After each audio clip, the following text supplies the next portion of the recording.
bélier qui est le sablier. Nous savons aussi qu'il y a 300 personnes qui ont prié pour Ado. Nous savons qu'il y a des personnes qui prient aussi pour le président Gbagbo et qui prophétisent pour lui. Il y a des gens qui encore, il y a 3 jours, disaient dans les journaux que c'est Ado qui va être président. Nous savons que ça, c'est le signe de la division de l'église protestante déjà. Protestante évangélique, toute tendance confondue. Maintenant, on parle dans les journaux de la division de l'église catholique. Ça, c'est pas moi qui le dis. Et ce qui est certain, il faut constater que les solutions humaines ont été battues en brèche par les clivages, par une sorte de dichotomie qui s'est opérée dans la nation pour diviser la nation en deux. Et quand nous prions avec ça dans le cœur, Dieu ne fait pas son miracle. Notre appel consiste à demander que la nation, ceux qui prient, particulièrement les chrétiens, s'élèvent au-dessus des contingences partisanes. Certes, ils aiment l'un ou ils aiment l'autre, mais qu'ils s'élèvent au-dessus des contingences partisanes s'ils veulent voir la main de Dieu sauver cette nation. C'est essentiel. C'est capital. Nous avons fait 2 fautes. Nous avons choisi des partis, nous avons choisi des hommes. Et puis deuxièmement, nous sommes présentés devant Dieu avec nos choix dans nos cœurs en disant, Seigneur, fais triompher un tel plutôt que tel autre. Parfois même nous avons dit, tel autre, si tu peux l'anéantir, fais-le. Il est très dangereux, il est méchant, il est mauvais. Par contre, celui-là, permet qu'il puisse s'élever. Et ça, de chaque côté, parce que je vous l'ai dit, il y a des chrétiens qui prient pour chaque groupe. Donc ce n'est pas une position, j'allais dire, qui est simplement ramenée à un cas. C'est comme ça.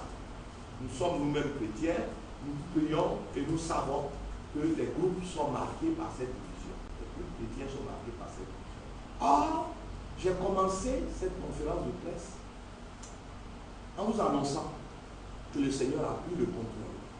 Et c'est comme un époux. Dans la parole d'ailleurs, Dieu est l'époux. L'époux arrive. Et il constate quoi? Que l'épouse, c'est-à-dire les chrétiens, ceux qu'il a sauvés et qui prient, sont en train de commettre des infidélités avec des groupes politiques, avec des tendances politiques. Qui pour Ado, qui pour Gbagbo, alors que lui voudrait que maintenant, ceux qui le connaissent se tournent vers lui pour que lui, il fasse ce qu'il a l'intention de faire, pour qu'il fasse ce qu'il a prévu d'accomplir dans cette nation. Il a besoin que dans un acte de foi, dans un acte de confiance, nous nous tournons résolument vers lui et que nous disons, Dieu seul peut résoudre le problème de la Côte d'Ivoire. Et nous laissons de côté les clans, nous laissons de côté les divisions, nous laissons de côté les prières pour des groupes partisans pour demander au Seigneur, fais ta volonté en Côte d'Ivoire. Et vous verrez, la volonté de Dieu sera bonne pour chacun de nous. Toutes choses concourent au bien de ceux qui aiment Dieu. Mais pendant que nous prions en ayant des tendances partisanes, c'est la colère qui nous anime. Or, la Bible dit la colère de l'homme n'accomplit pas la justice de Dieu. Donc, nous sommes en colère pour rien. Quand nous nous fâchons contre quelqu'un, on dit c'est lui qui a amené ceci, c'est lui qui a fait cela. On dit alors et l'autre lui aussi, c'est lui qui a, etc. Nous sommes en colère. Et quand nous nous mettons à genoux pour prier, le Seigneur dit, ce peuple m'honore que du bout des lèvres. Parce que son cœur n'est pas pur. La Bible dit, qui montera à la montagne de l'Éternel?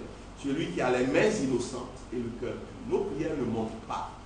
Et si elles ne montent pas, frères et sœurs, chers amis journalistes, dans quelques temps, nous allons avoir la césarienne. Parce que Dieu, lui, va faire ce qu'il a prévu. Mais il peut le faire en douceur. Comme je l'ai dit, une nation peut naître en un jour. Avant même que les douleurs ne commencent, une nation peut naître. C'est écrit dans la Bible. Accouchement sans douleur. Mais il y a aussi dans la Bible la césarienne. Dans un déchirement douloureux, la nouvelle Côte d'Ivoire va apparaître. Et on va compter les dégâts. On va évaluer les dégâts, ils seront terribles. Changeons donc nos cœurs pour prier comme il faut. Ce n'est pas les messages que vous avez l'habitude d'écouter. Vous écoutez des messages qui parlent d'une tendance ou d'une autre. Nous vous disons, nous devons nous mettre rapidement au-dessus des tendances humaines. Aucune tendance humaine ne pourra triompher.